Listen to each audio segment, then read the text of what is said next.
kupal yung mga... Ano kinaka-excite mo? Ano nakaka-excite sa'yo sa paggawa natin ng podcast, sa Session Podcast? Yung mga pag-uusapan natin tuloy-tuloy. Like what? Yung mga parang, abangan? Anong abangan? Hindi, ikaw, ano sa tingin mo yung ikaka-excite sa'yo ng mga manonood? Yung mga makikinig? Sa akin, yung mag-galit sila sa akin. About, for example, sa mga babae, gano'n, di ba? Woman hater ka ba? Womanizer ka ba? Ano ba tawag sa'yo? Hindi. Di ba sabi mo parang ka sa mga babae? Yung gano'n. Pagiging prangka Sa bagay, sa mga babae. Yung podcast naman na to, Okay sa'yo mo, real talk di ba? real talk Makikisaw lang tayo sa bawat issue For example, sa lipunan, tulad ngayon mga... Tapos, di ba meron ngayon meron ngayon na... Di ba ang issue ngayon sa government, yung impeachment about sa... impeachment, pwede tayo doon. Ikaw, alam mo, may tatanong ko sa'yo.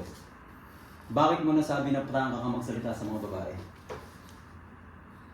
Kasi by experience ko Paano ba experience? ang mga babae, Nasaktan ka ba? Dati Hindi. sa mga babae, hindi.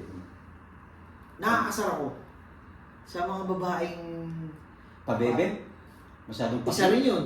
Pabebe, pa-cute, pa-hard Pa-hard to hit. Pa-hard to hit, tsaka yung... Pero the bottom line is yung parang pakunwari. Paano pa kumari? Mapagkunwari.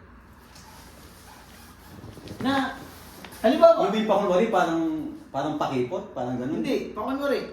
Na pag sinabi mo,